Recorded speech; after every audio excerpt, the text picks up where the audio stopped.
Hello, and welcome to I Am Dad podcast with your fatherhood authority, Kenneth Braswell. 30 minutes of wisdom, information, resources, and nuggets to help you on your fatherhood journey. Or maybe you're just curious and want to hear some real talk about fatherhood, family, and the minds of men. Well, guess what? We got you too. Sit back, grab your pad and pen, and maybe even bring a little something to sip on. Enjoy 30 straight minutes of fatherhood, family, and fun with the Fatherhood Authority, Kenneth Braswell. Welcome to I Am Dad podcast. I'm your host, Kenneth Braswell. Thank you for joining us for another episode.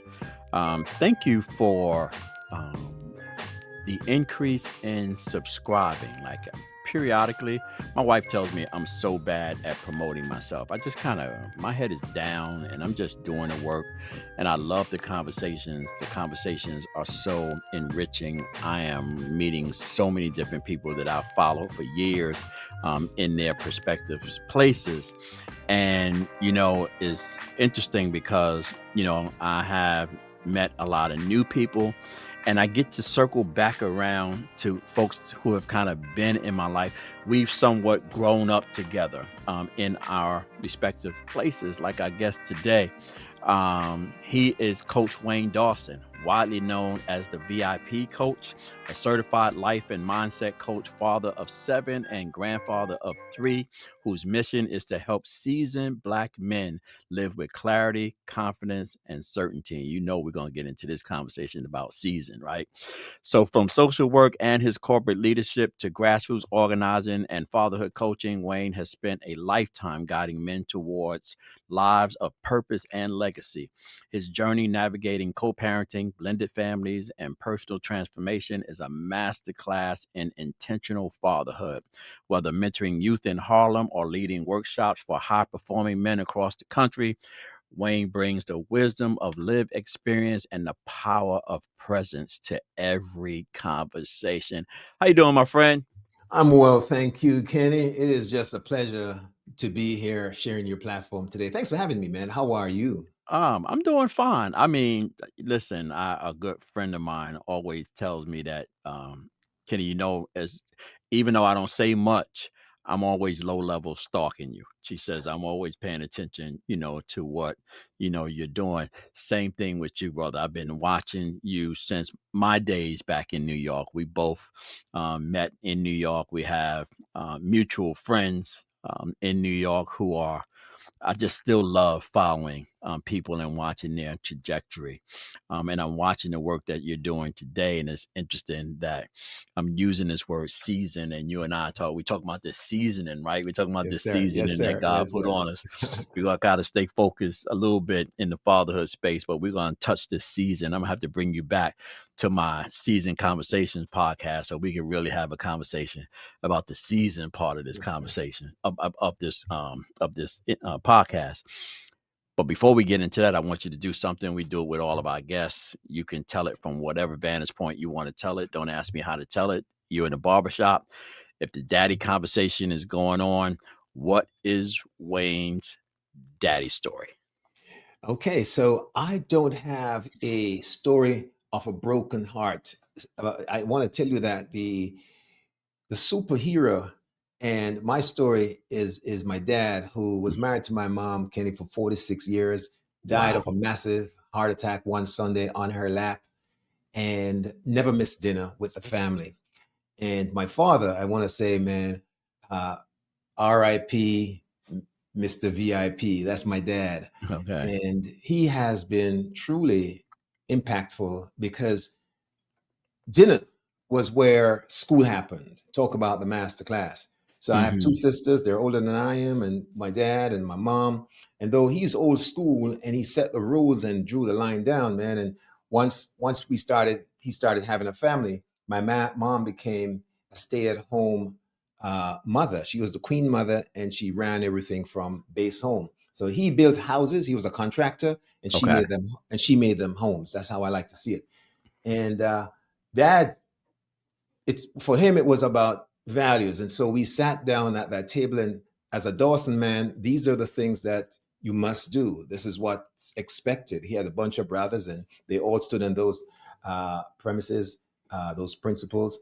And in terms of identity, my father, where in the days, a lot of folks had over their mantle a white Christ. He said, not in his house, man. So blackness was an important thing at a very early age in terms of consciousness and identity, as far as my house was and my father.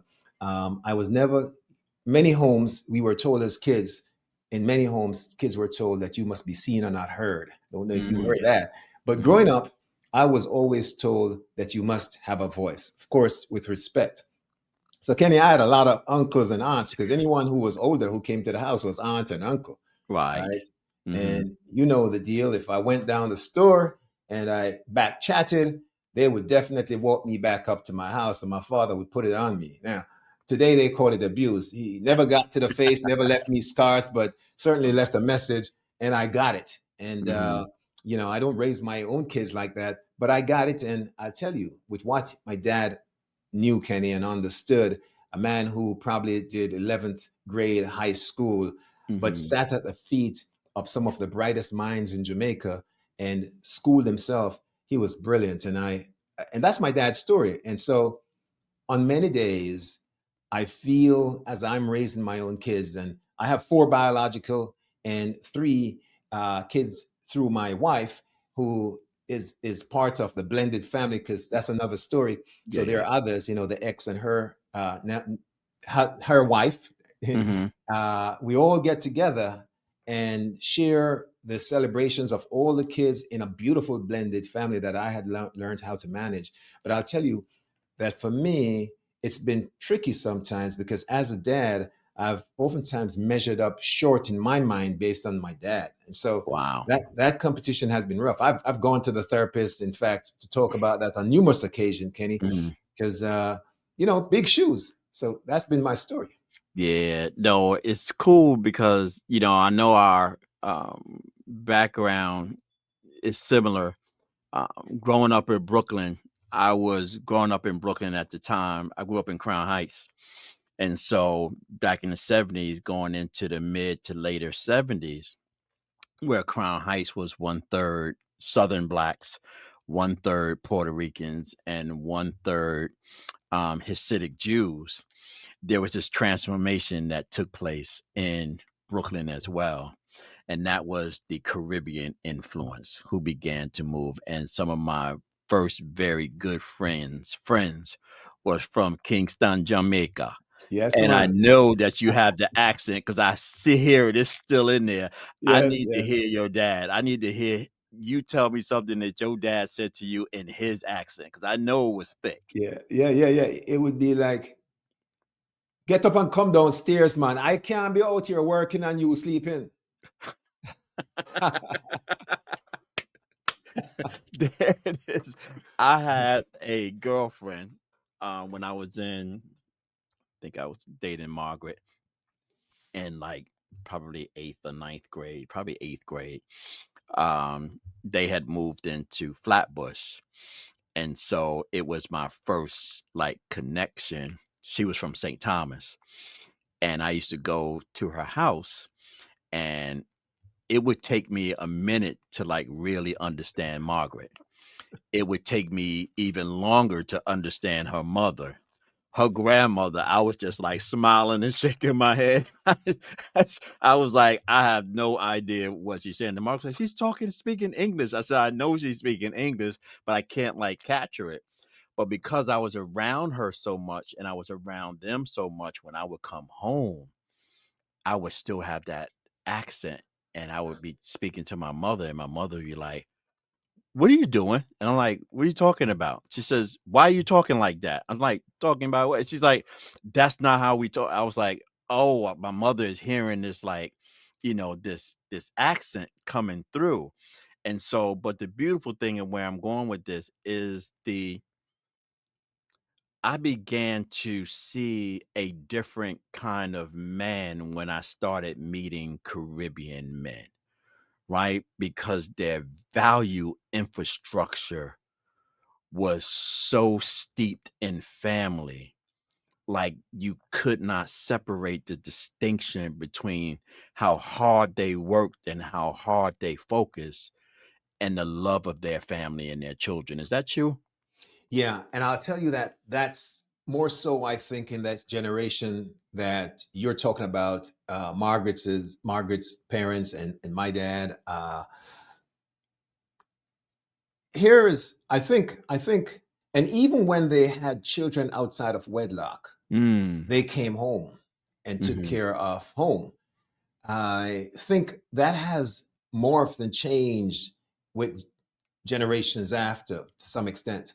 And that's not to take away from the fact that I know some really solid brothers that are anchored in terms of presence for family.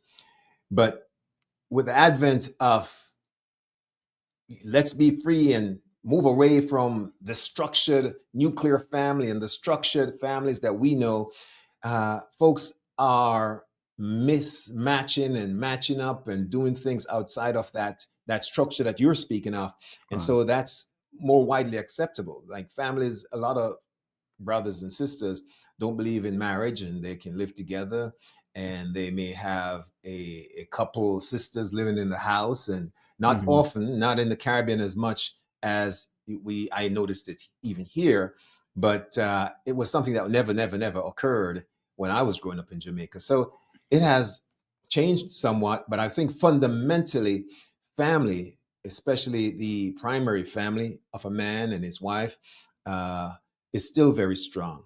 Mm-hmm.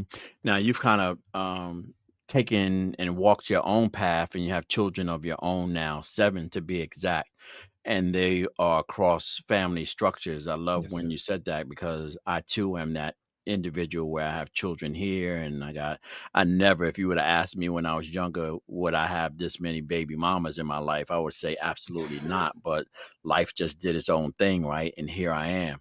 But one of the places that I learned truly about family was from my stepfather, who was born and raised in Mississippi, who also had children by a couple of different women. But the thing that I remember about him in Brooklyn, he used to play softball. And every Saturday we would be in East New York in some concrete fence watching him play softball. And he would have all of his kids there with all of the mothers. So I very vividly remember growing up in Brooklyn, being around the mothers of my brothers and sisters and growing up with them. And so he really kind of implanted this whole notion that blood is thicker than anything. Family is family. And regardless of what the makeup of a family is, they are still your family. Have you carried that through to your family? Yeah. So my first three, two boys, two girls and a boy, were with my ex, and then there was Jared with someone outside of, with his mom, was not with the other three primary household kids. And then now, of course, there's my second wife, Audrey, who brings to the table three kids. Now, everybody, we're talking about young adults. The youngest of all of this is now 24, and the eldest on my wife's side is 37. Early, Hmm. oldest biologically I have is 32. But in between, what happened was when I stepped out at the end of the relationship and gave birth to Jared, it was hazy for a while because his mom had figured that we were going to make a life of it, and I Hmm. decided to work on my primary relationship. And as time would have it, you would see Jared is maybe a year and a few months younger than Taj, my youngest boy. Hmm. And my ex would have both of them on her lap Mm. as kids, and nurturing both of them. And so my own family received Jared as well as Josette, my ex, and Judy, the mother, in our family because they were, in fact, mothers to their aunts, or to mothers to their niece or their nephew or whatever it was, and so they made sure that we were all inclusive. And one of the things that I had to have a conversation with my ex is, listen, at the end of the day, I stepped out the line. For that, I'm sorry. But for Jared, I got to own this, and I do fully. And he's going to be raised with his siblings. And we don't talk about half brothers and half sisters in here. Mm. It's going to be brother and sister. And so her mother took in Jared, and you would never be able to tell. Now, he's a a little lighter complexion than my other kids. But you would never be able to tell on the outside when you see them together, irrespective of which mother is there, that these kids don't share full DNA across the board because there Mm-hmm. is no separation of Mm-hmm. that. That was important to me. In fact, every graduation of my 4 biological kids growing up, all the way through to college, every graduation, there would be me at the proverbial and literal head of the table, the Right. mothers there, their spouses. It was really the United Nations because I have quite married into my family. My ex is married to a wonderful lady in Atlanta. Mm-hmm. And so, Asian in my family. So literally, we sat down and we were having a UN kind of conference, and every Mm-hmm. graduation, everybody was present. I've always thrived on the fact that family and blood first.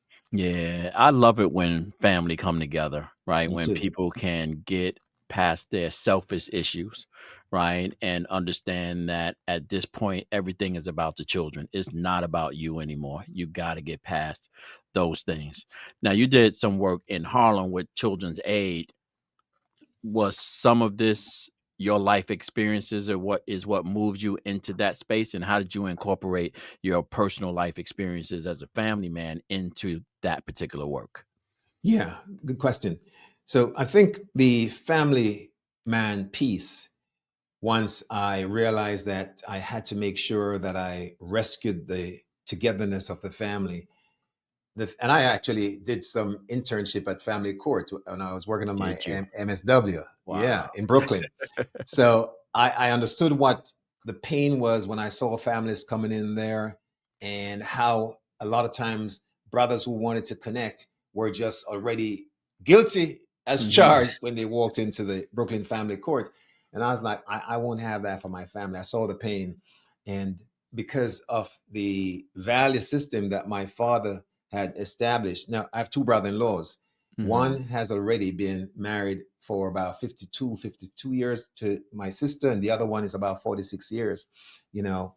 And so I had been given this example of what it needs to look like in terms of healthy and whole.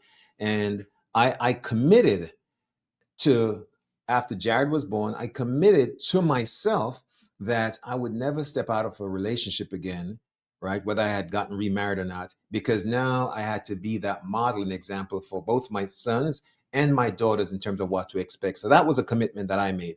But as I worked at the Children's Aid Society, and we do youth programming, but we serve the entire family, right? From the womb to the tomb in various Mhm. ways. Uh, Not only did I model the behavior because friends who knew me close, knew that on a Friday when I was going to get my son, you couldn't keep me back in that office. I was off Mhm. to the races. That was my highlight, right? When Right. I was with my kids. And so, this was a thing that I modeled. Friends knew me as the dad. That's Mm. really the stamp that I carried, the seal that I carried.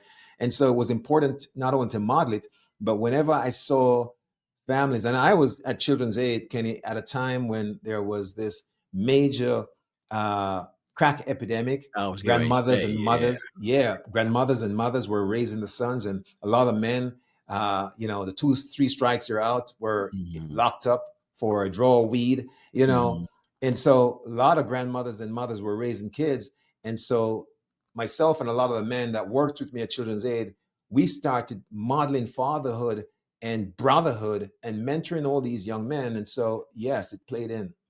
Yeah, people forget. I don't know why they forget. I missed it just a touch, right? Because I went into the military at 79. That's So it. I kind of left right before crack began to move into communities. But by the time I came back in 82, it was beginning to emerge. And then I left and went to Albany, New York in 87 to go to school.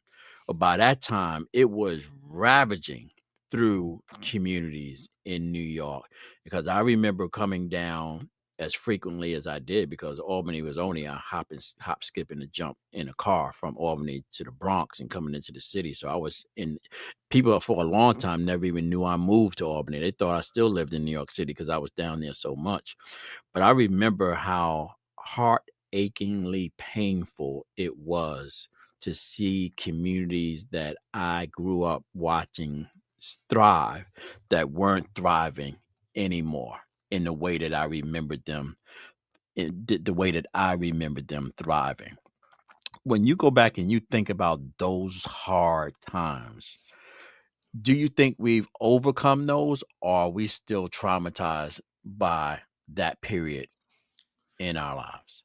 Yeah. So I think one of the things that has occurred as a result of the missing fathers in that generation, we're still dealing with. Plus, I think that this country has declared a war on Black masculinity anyway. Mm, And I okay. think because a lot of the brothers were not seen in a present form, their fathers,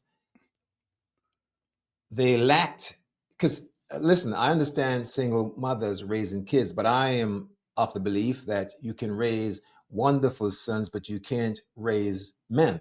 Right.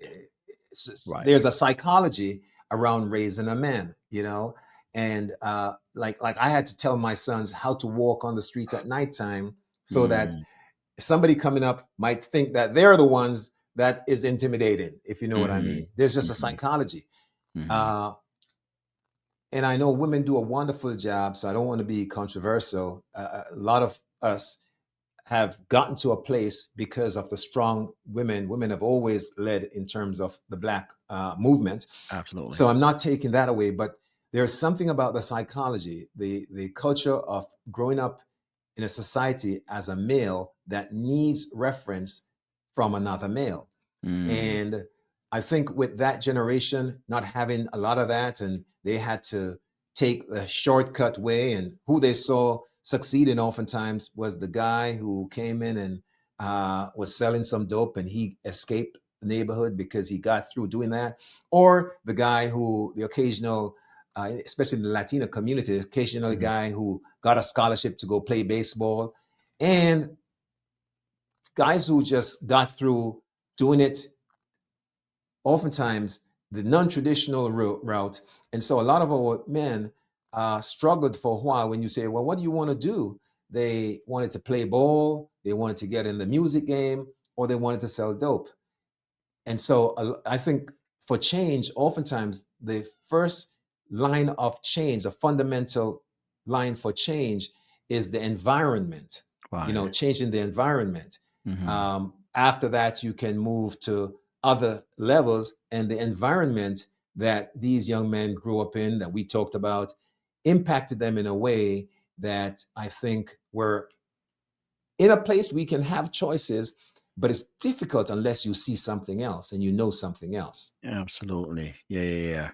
So you did something that was kind of opposite, right? Because most people don't leave not for profit to go into corporate. They usually leave corporate to go into not for profit, but you did it the opposite way. Yeah, Was it something you wanted to do or something that just happened? both, both. Children's Aid, I was there altogether 17 years, get an award as excellent employee year after year, as a leader, grew Harlem to a point where it became their flagship site of over 40 locations, and was rocking and making it happen. And then during the course of the divorce, I was depressed, but Mm, didn't show up in that way and just started doing things in a way that got negative attention from leadership. And not all mhm, the leaders, but I had this one thing going on with a particular gentleman. And when I was approached one summer and said, "Hey, Wayne, you got to step down," it crushed me because my identity was within what I did and locked who I in. was with Children's Aid. Yeah, yeah. The CEO at the time, Bill Weisberg, he called me and he said, "Listen, you wanna fight it? I can speak up for you because I had such a great grand track record." And Kenny, I had gotten to a place where I was thinking that um, I didn't want to do that. I didn't want to do that. I think it was probably a opportunity to step out and do something else, because a lot of the folks within the community was fighting against some of the systems that I wanted to implement, to say that we have to raise our level as people of color, as Black folks. We can't Mm, do things a certain way And there was integration. At this point, whites were moving into Harlem, and I was saying, hey, we got to tone down how we do things. And people thought, I was trying to be white Right. or somebody else. And so I stepped away and went to do some work. And as a social worker, I went to work with Graham Wyndham and got into the training department and did some real development of other folks and did some hands-on case management. Mm-hmm. But it was my now wonderful bride who I had dated in college some 30 years ago, almost, Mm-hmm. at City College, that through the magic of Facebook, we found out that we were both divorced and we rekindled, and the rest is history. She lived in Florida. And so here I was. When I came to Florida, it was transferable, my leadership skills, though I didn't know a thing of health care. I was Mm-hmm. able to transfer those leadership skills and landed a leadership position in a Fortune 30 during in that time. That's nice. Listen, brother. Um, you just leaning into my book right now. I was going to ask you why Florida, but now it makes sense. You know Yeah. why you're in Florida. I also believe, as a spiritual man, that nothing in our life happens by accident. So do As I. much as it might feel like it or even look like it, nothing is by accident and nothing is without purpose. Right. And so here you are now in Florida. You have this backdrop of a life. You are now in what I'm calling in my new book. You are now in the season space. Yes, sir. Right. And you are now, and I'm gonna get your address because I'm sending you a copy of this book, Too Seasoned to Care: How Life's Experience Turns into Wisdom and Liberation. Right? Beautiful. How when you go through things, you become aware, Yeah. right? And now you want to help others become aware. So now you're in this coaching space, right? Yeah. And you're trying to figure out, how do I take all this seasoning that God has put on me, right? Because that's what this is, an indicator of me. This is God's Yes, way sir. of telling me that I've gone through some stuff. This is Yes, sir. his way of telling others that this brother has gone through something. So when I see guys who darken and they black their hairs, I'm like, nah, you're hiding God's experience in your life, his purpose in your life from people. People need to see that Yeah. gray. They need to know Yeah. that you've gone through some things. Yeah. Kenny, I'm What? glad you said that because just to let you know, I wore a dark beard until maybe 6 months ago. And people would see me, I'm 63, and people would say, yo, bro, how you look so good? And I would say, that's my contract with Miss Claro. And I would laugh it off, you know. But but to your point, and I'm sorry to interrupt, but to No, you your good. You point, good. I First of all, started, we both 63. So let's put oh, my that out man, there too. We both my man. 63. To your point, I just started saying, listen, I speak all the time about authenticity. Right. And though this feels good, it's not the same as putting on a shirt. It's denying that identity. And I tell my good friend Sean Dove, I saw him, I was having dinner with him this weekend with his mother. Okay. I said to him, I'm we're saging, not aging. Right. And so, yes. Yeah. It's a beautiful space, Yes, sir. right? Because as a result of this journey of writing this book, I have self actualized in a way that I've never done before. I get it now. Like every relationship, I get. Every loss, I get. Every gain, I get. Every moment that doesn't turn out the way I want it to turn out, I get. And there's a level of liberation that comes with that, right? Because you're not tethered to an idea that's not for you, right? The beauty, though, that I'm beginning to love is when I can help somebody else self actualize. How does that feel to you when you're coaching someone and you can see that they get it? I love it. So it's a great question. And I want to say to you that one of the things that I recognize is that when I work with Black men, they don't put their hands up to come out and say, hey, help me Mm, work on my personal stuff and identity. They right. they want executive coaching. They want to level up and make more money They want to get that promotion. They want to enter the network that they haven't had access to.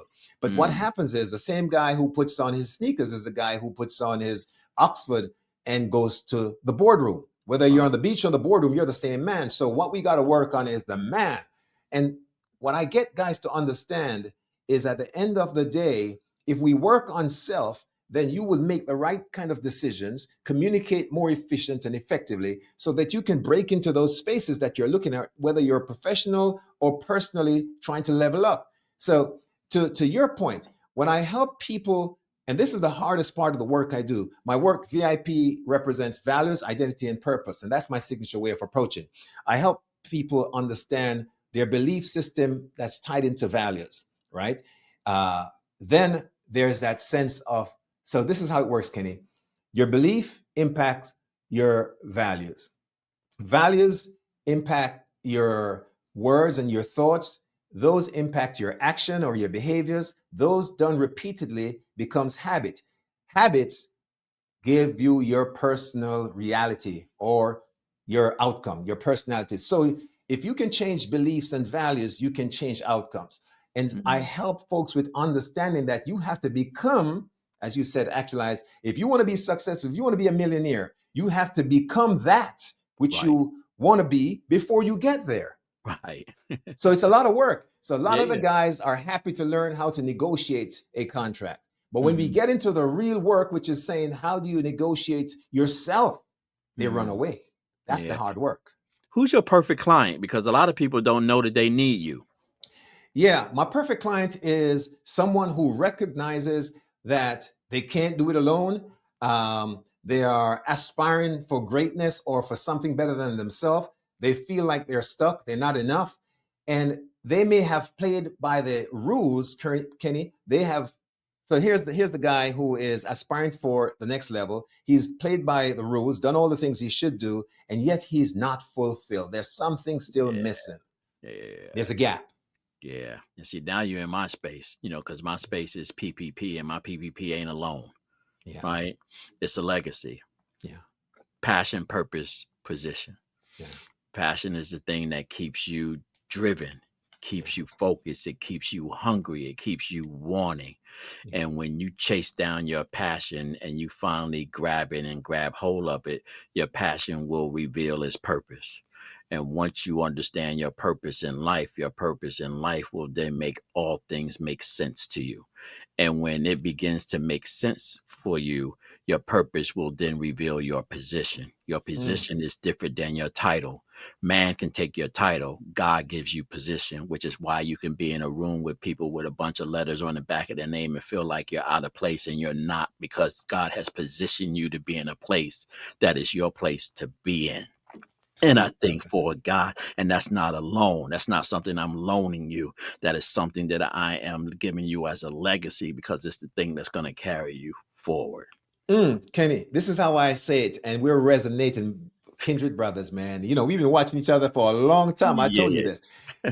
I see it this way too, similar to what you said. And the way I word it is this: when you find your core values and your sense of self, your identity, once those are aligned, your purpose comes knocking, because your purpose is a divine assignment. That's something that God has given you. And most of us go to a grave never finding that purpose, because we're marching to appease social media or our parents or somebody else. Right. So to your point, man, that passion and that purpose is something that's within. We got to dig deep to find it. Right. What's the biggest obstacle specifically for Black men who really haven't defined their purpose yet? Like, what's the block? Why can't they really get their hands around it? So I call it the Paul syndrome. The three things that I've noticed: one is they don't think that it's possible. It's a sense of learned hopelessness. The second one is ability. They don't think they have the ability, a sense of learned helplessness. And the biggest one is worthiness. Black men have been given a story that they have bought into, that we're not enough, that we're not worthy. And so when you buy into that, the self-esteem, the self-concept, the self-image is fractured. And so we go in there almost feeling we don't belong in that room. And it's amazing because you, again, when you talk about your perfect client, like it boggles my mind that that individual doesn't understand that. Is that a learned behavior, or is it really something you have to come into recognition through lived experiences? So it's a lot of intentionality, but you have to reframe what looks like failure because it depends on whose game you're playing in. Mm, If somebody else is defining the rules for you, they can always, like basketball, right? right. Black men were killing the 3-pointer, and they changed the game. Black men were driving to the hoop and they changed the game. The game is always going to be changed if you're not creating the rules. And so one of the things that I have seen in terms of in corporate and elsewhere is when we show up, typically we're not represented in the majority, and there's a lot of code switching. So Mhm. we do buy to get by, but at the end of the day, our core, our soul speaks to us, and that's where the uneasiness happens. So you can get all the way to the top in a way that's, you've gotten all the shiny objects, you've done these things, but yet you can't totally be you because you have to be fragile. Because of white fragility, or because you're afraid of stepping on toes and being told that you're reverse racist, those kinds of things. You Yeah. don't want to hire too many black people if you're in that position of power Mm. where you can, because now you're told that, hey, you're hiring blacks. And so there's a lot of code switching just to get through your day. And that uneasiness plays out into um, a struggle, an internal struggle that oftentimes we can't speak to, but we live. Yeah, I kind of feel like sometimes, Wayne, that, society for black men in particular, and this happens for black women as well, but I think it's happening more for black men, that the ground keeps shifting. Like Yes, every sir. time it feels like we have like get settled, like the ground shifts again. And so we're always having to respond to the shifting up underneath our feet so that we don't fall. Right. And so in this instance today, it is like, why aren't you? I said to somebody the other day at our graduation, I was talking to our guys, and I said, like, my calling is to speak to the hearts of men. That's my calling. That's the calling that God gave me. And it took me some time to figure out what that meant and then how to implement that. But now that I'm in it, I realize that everything I do, whether it's talking to you, whether it's going home to my wife and children, whether or not it's at this corner store, whether it is everything in my circle is about speaking to the hearts, of men and learning what can I take back to men to kind of help them move, forward.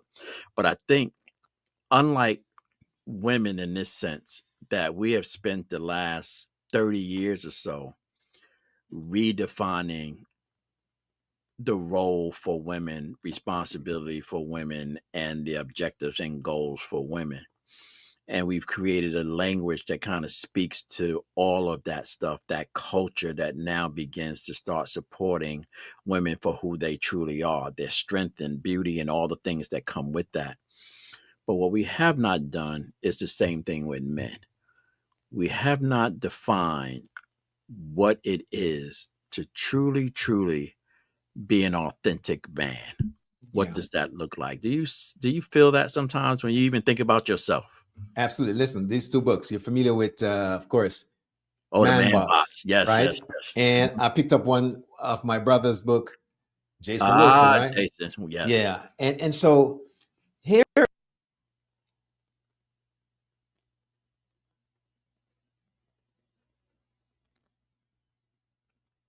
Think you clicked something. The audio went out. Nope, it's still out. how about now? Can you hear me? Back. Yeah. Let me write down this time so I remember to go in and fix that. 30. Yeah, no, I just hit my microphone just now. And No, you're right. It's all good. We good. 30. yes, sir. So we have had these definitions of what it is to show up as a man, provide and protect. And typically, when you think about it, my wife and I talk about this all the time, and I have two daughters, so I know, and I was raised by wonderful women, super women. Um, we have a patriarchal world. When I go outside in the mornings and it's dark to my car, I take a look around and I step in the car and I may even make a call, but I don't lock all my doors. When my wife goes out, she stops on the curb and she looks left, right. And if a car is coming up, she waits and makes sure. And then she gets in and she locks all her doors right away, right? Women go through that all day long. Right. And the average woman is going to be harassed Right. uninvitedly by men who are calling at them, no matter how they look. Right. It's just what happens. Mm-hmm. And we don't have to deal with that as men. And so, one of the things that I think we have to understand as men is that there is also a integration within us that's called, Jason calls it the comprehensive, I call it the holistic man. It's the same idea. We have a both feminine divine essence and a masculine divine essence, which means I tell my kids every time, my sons, when I see them, I kiss them on the cheek, on the forehead, and I tell them I love them. Mm-hmm. That nurturing piece, that piece of showing your soul and your heart is the feminine essence that we have to develop among our men. Mm-hmm. And so when I talk to my brothers, if I were with you right now, Kenny, I'd give you five and shoulder to shoulder and say, love you, bro, Right. And that is okay. It is okay for us to make that a part of our reality. And it's not sexual. Right. It is brotherhood Right. and manhood. And, the American way where you pull yourself up by the bootstrap, that's totally false. No one ever does that. So you need each other, Mm-hmm. And I encourage brothers to not only break bread, but to be open, to be vulnerable, to be honest, and to be authentic, because it's got to go somewhere. And Kenny, if we don't learn to do that, it's going to implode.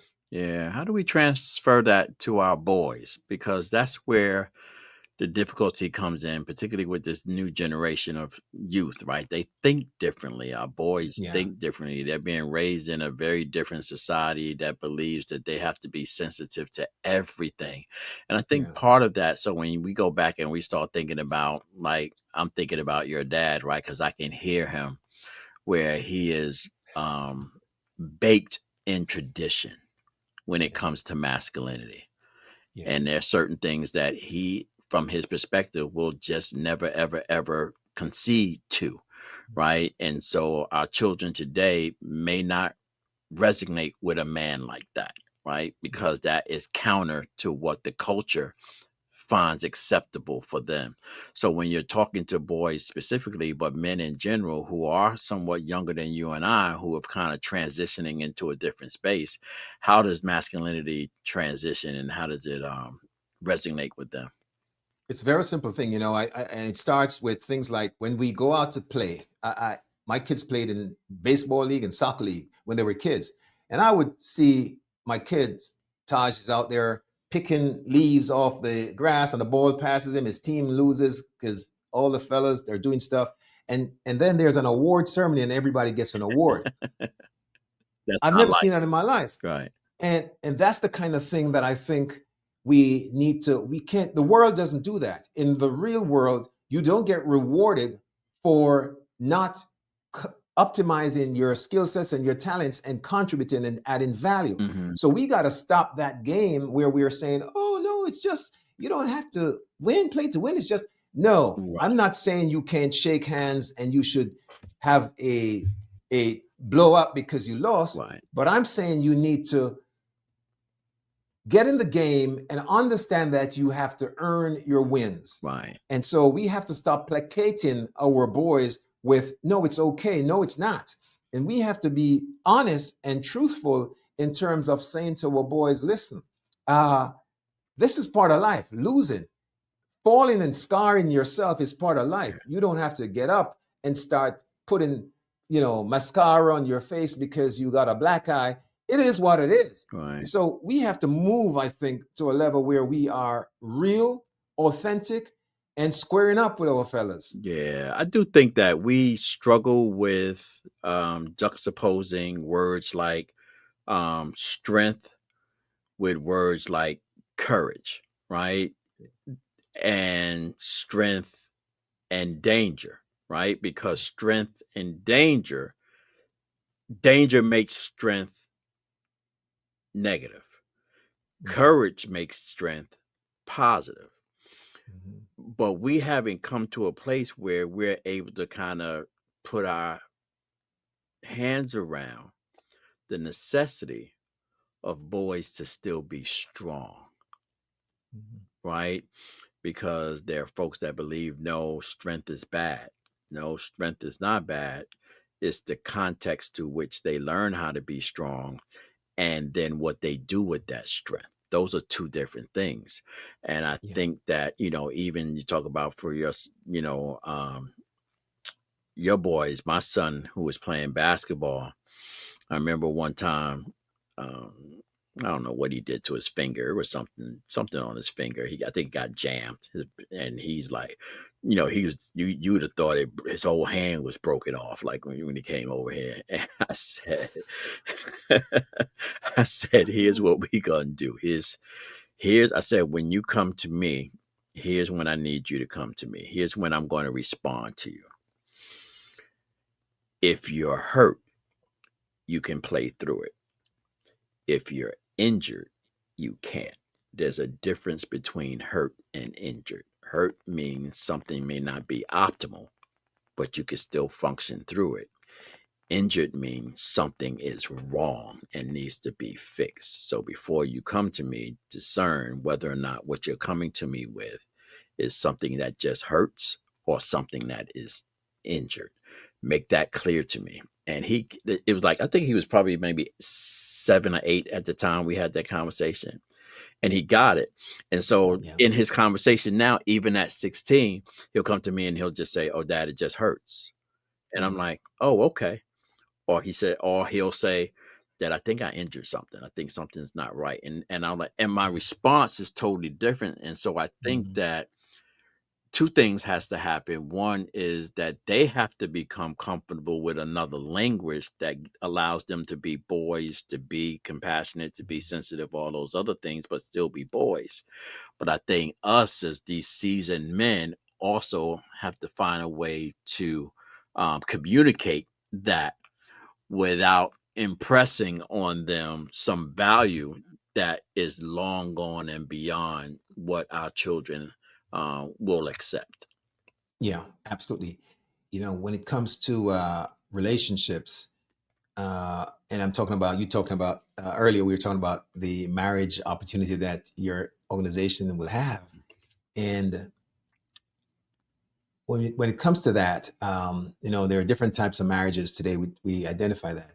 But I hear speak of the marriage situation with men and women, male and females, as we know it in a traditional sense. One of the things that our boys need to recognize is that though strength, we talked about strength. I've been hearing so many sisters saying, I can't find a good black man, they're this and the other. And then I have friends, not friends, but clients who say they go to Colombia to find people to date. Right, And I'm like, what? This is the United States with over 300 million. You're saying you're going to Colombia? right, You know, and I think here is the missing part, Kenny.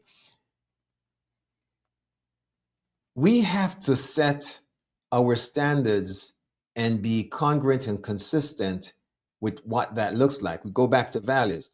So even as our kids at 5 or 6 are involved in an activity or creating a habit, there must be a line where they draw their toes in the sand and have boundaries.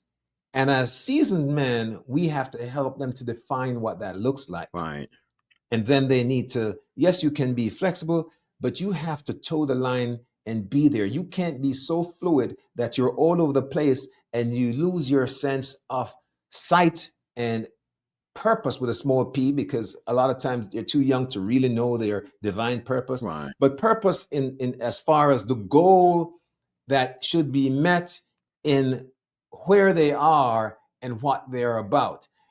Our kids, my wife had, and I'll say this and shut up on this. My wife had a client. She mentioned to me that the young man said, "But he don't know what to do about." His parents are saying to him, "Go get a job," and he's like, "I just don't know. It's so difficult. I can't." And that's true. And my wife said, the difference is your father never had that option. He figured out what he had to do. If he had to turn on a dime, he didn't have the option of staying in bed while mommy and daddy took care of his needs. And so the options, you have too many options. So you can sit around and saying you don't know what to do. If you had to take your cloth and go wipe windows because you had to survive, Right. you would do that. Yeah. So I think that's on us as the models and the seasoned men. We have to start defining for these young men as we bring them up that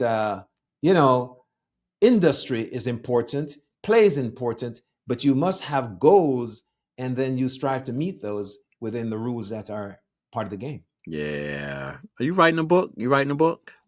I am. What you waiting Sean is on? beating What me you up. waiting on, bro? Stop playing around. What's going on? Thank you. Go I ahead. Tell want me to the talk to story. you. Tell me the story. What's happening with your book? So the book is going to be When the Shift Hits the Man, and it's going to talk about the mind shift that I've experienced, but so many scores of brothers that I've helped to navigate their own life's challenges.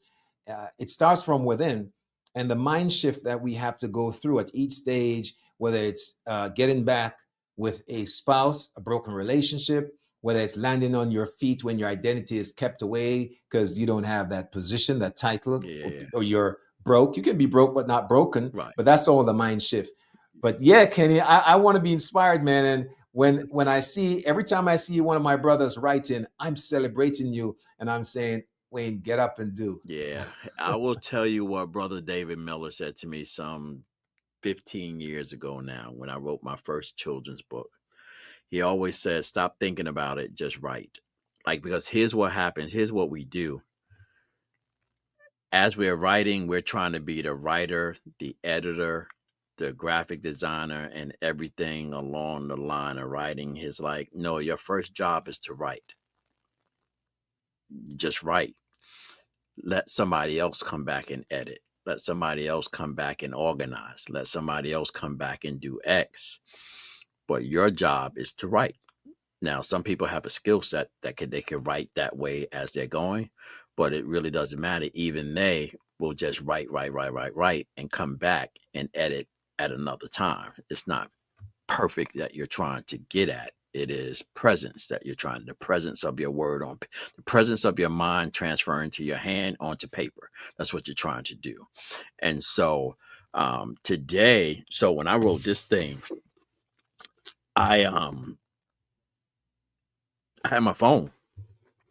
And so when I would go pick up every day, me and my son are in the car every day. And we've been in the car every day since he is now in the 11th grade. Him and I have been going back and forth to his school in the car every day that he has school since sixth grade.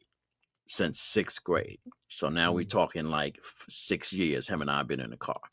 This last year, so he plays varsity basketball. So last year he's playing ball, he's practicing all that stuff. And I would get to the school like an hour early. And I would literally just take my phone, and I have this app on here called Auto that actually takes your voice and then changes it and transcribes it. And I had a piece of paper, and I had all my outlines, my chapters that I wanted to write, and then I had my sections in the chapters that I wanted to write about. And when I would go to pick him up, I would pick one of the chapters or one of the sections that I wanted to talk about, and I would hit the record, and I would just I would just speak it. I wouldn't write it. I would just speak it.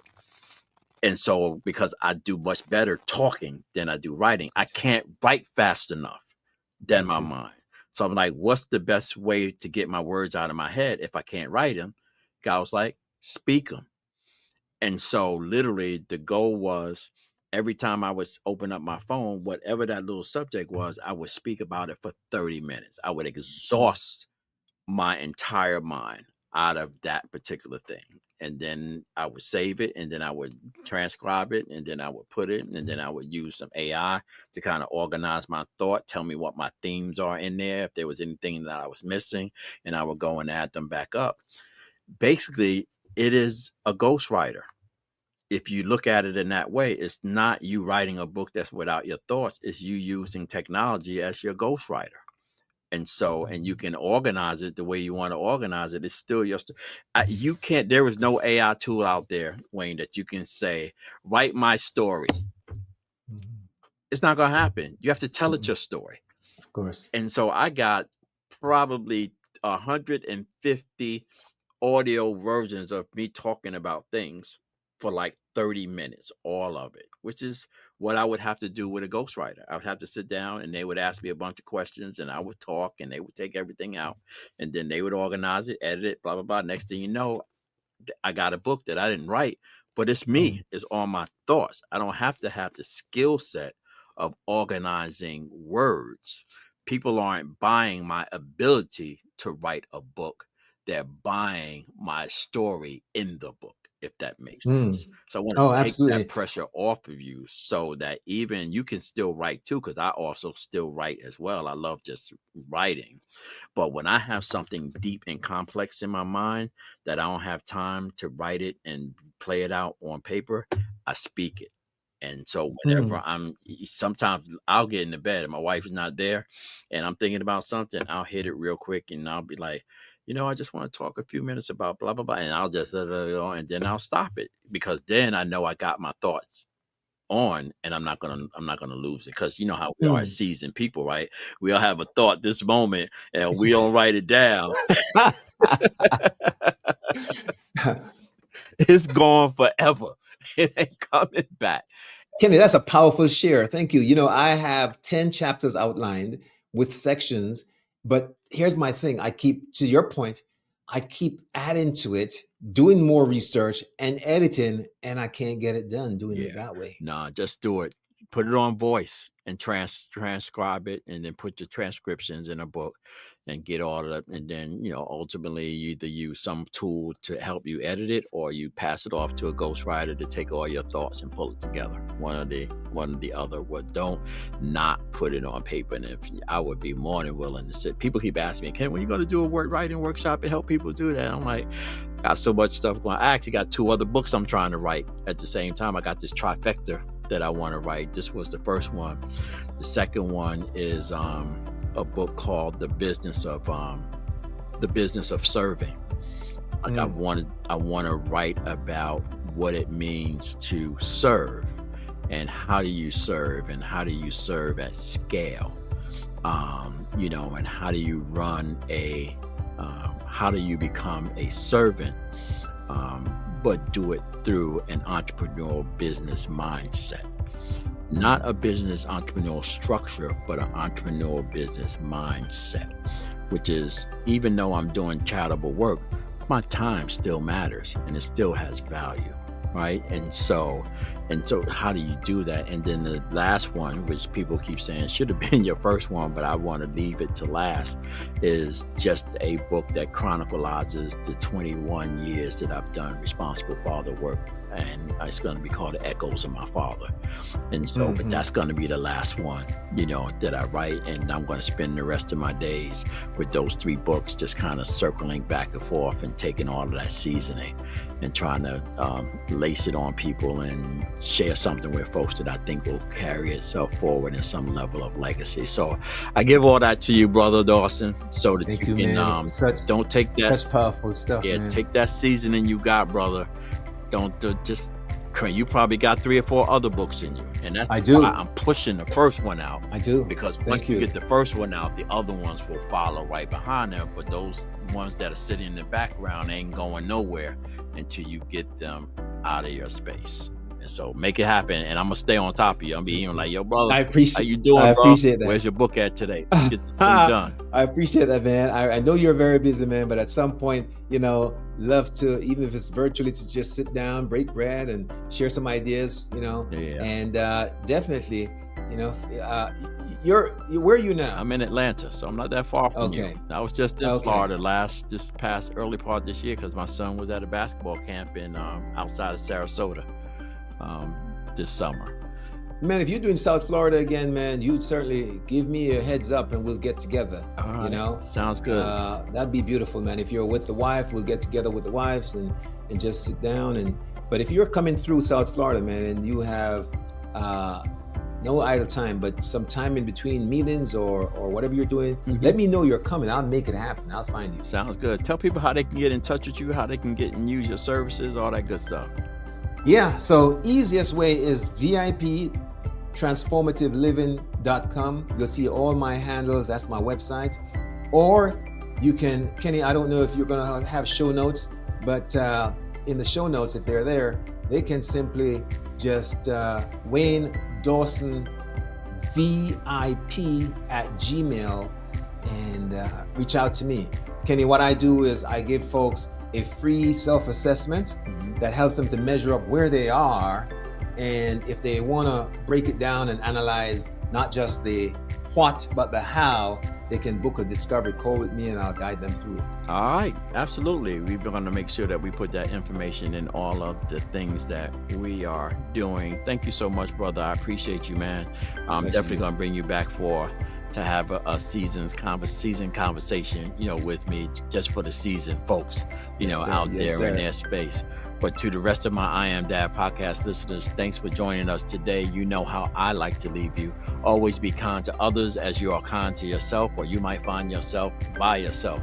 Always shoot high for your goals, because even if you miss, you'll be amongst the stars. And as my good friend Art Mitchell always said to me, Kenny, it's nice to be important, but you know what? It's much more important to be nice. Till next Sunday, God bless, be safe, and peace out. Thank you so much for taking the time to spend with us. You've been listening to I Am Dad podcast. We hope that you have been informed, encouraged you to think, or even inspired your heart for the love of dads. The conversation does not end here. Come back and join us next week. Same time, same place. Or you can continue the dialogue on our I Am Dad Facebook page. We also invite you to listen to past episodes, learn more about us, and keep up with special activities by visiting IamDadPodcast.com. That's IamDadPodcast.com. Until next time, I leave you with this reminder of manhood from 1 Corinthians chapter 13, verse 11. When I was a child, I spoke as a child. I understood as a child. I thought as a child. But when I became a man, I put away childish things. Because of this reminder, I will always understand that I am Dad, period.